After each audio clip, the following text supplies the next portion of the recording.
Tonight, a special comment on why we are here. Half a lifetime ago, I worked in that now empty space behind me. And for 40 days after the attacks, I worked here again, trying to make sense of what happened and was yet to happen as a reporter. And all the time, I knew that the very air I breathed contained the remains of thousands of people, including 4 of my own friends. 2 in the planes, and as I discovered from those missing posters, seared still into my soul, 2 more in the towers.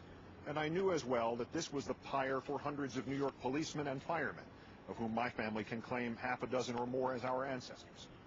I belabor this to emphasize that for me this was and is and always shall be personal. And anyone who claims that I and others like me are soft or have forgotten the lessons of what happened here is at best a grasping, opportunistic dilettante and at worst an idiot, whether he is a commentator or a vice president or a president. However, of all the things those of us who were here 5 years ago could have forecast, of all the nightmares that unfolded before our eyes and the others that unfolded only in our minds, none of us could have predicted this. 5 years later, this space is still empty. 5 years later, there is no memorial to the dead. 5 years later, there is no building rising to show with proud defiance that we would not have our America wrung from us by cowards and criminals. 5 years later, this country's wound is still open. 5 years later, this country's mass grave is still unmarked. 5 years later, this is still just a background for a photo op. It is beyond shameful. At the dedication of the Gettysburg Memorial, barely 4 months after the last soldier staggered from another Pennsylvania field, Mr. Lincoln said, "We cannot dedicate, we cannot consecrate, we cannot hallow this ground. The brave men, living and dead, who struggled here have consecrated it far above our poor power to add or detract." Lincoln used those words to immortalize their sacrifice. Today, our leaders could use those same words to rationalize their own reprehensible inaction. We cannot dedicate, we cannot consecrate, we cannot hallow this ground, so we won't. Instead, they bicker and buck pass. They thwart private efforts and jostle to claim credit for initiatives that go nowhere. They spend the money on irrelevant wars and elaborate self-congratulations and buying off columnists to write how good a job they're doing instead of doing any job at all.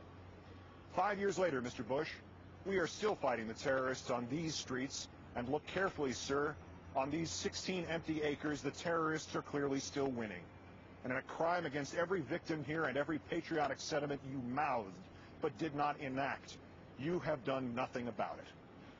And there is something worse still than this vast gaping hole in this city and in the fabric of our nation. There is its symbolism of the promise unfulfilled, the urgent oath reduced to lazy execution. The only positive on 9/11 and the days and weeks that so slowly and painfully followed it was the unanimous humanity here and throughout the country. The government, the president in particular, was given every possible measure of support. Those who did not belong to his party tabled that. Those who doubted the mechanics of his election ignored that. Those who wondered of his qualifications forgot that. History teaches us that nearly unanimous support of a government cannot be taken away from that government by its critics. It can only be squandered by those who use it not to heal a nation's wounds, but to take political advantage. Terrorists did not come and steal our newly regained sense of being American first and political 50th, nor did the Democrats, nor did the media, nor did the people. The president and those around him did that. They promised bipartisanship and then showed that to them bipartisanship meant that their party would rule and the rest would have to follow or be branded with ever-escalating hysteria as morally or intellectually confused, as appeasers, as those who, in the vice president's words yesterday, validate the strategy of the terrorists. They promised protection and then showed that to them protection meant going to war against a despot whose hand they had once shaken, a despot who we now learn from our own Senate Intelligence Committee hated al-Qaeda as much as we did. The polite phrase for how so many of us were duped into supporting a war on the false premise that it had something to do with 9/11 is lying by implication. The impolite phrase is impeachable offense. Not once in now 5 years has this president ever offered to assume responsibility for the failures that led to this empty space and to this, the current and curdled version of our beloved country. Still, there is a snapping flame from a final candle of respect and fairness. Even his most virulent critics have never suggested that he alone bears the full brunt of the blame for 9/11. Half the time, in fact, this president has been so gently treated that he has seemed not even to be the man most responsible for anything in his own administration. Yet what is happening this very night? A mini-series created, influenced, possibly financed by the most radical and cold of domestic political Machiavellis continues to be televised into our homes. The documented truths of the last 15 years are replaced by bald-faced lies.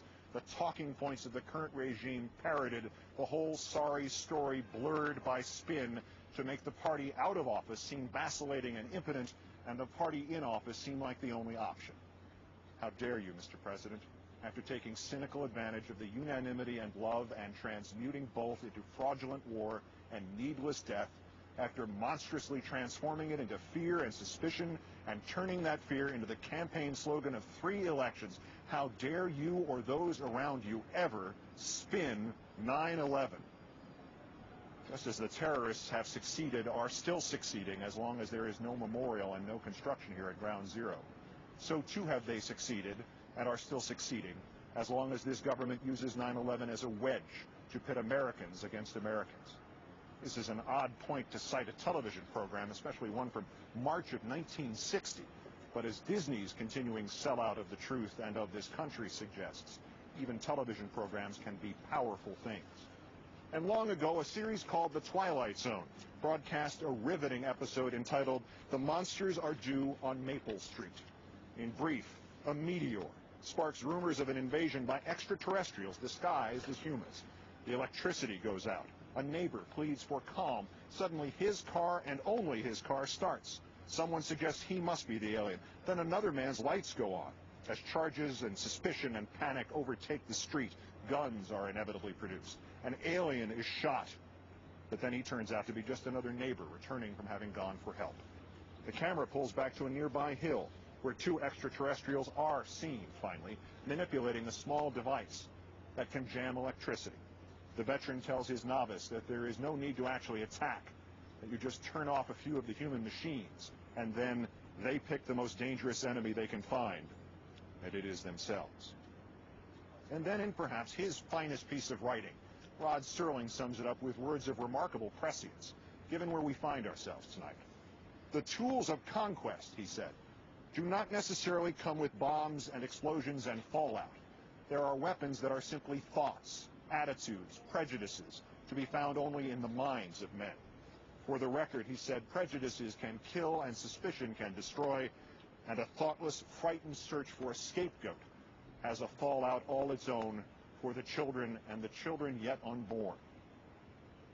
When those who dissent are told time and time again, as we will be, if not tonight by the president, then tomorrow by his portable public chorus, that he is preserving our freedom, but that if we use any of that freedom, we are somehow un-American. When we are scolded that if we merely question, we have forgotten the lessons of 9/11. Look into this empty space behind me and the bipartisanship upon which this administration also did not build. And tell me this: who has left this hole in the ground? We have not forgotten, Mr. President. You have. May this country forgive you.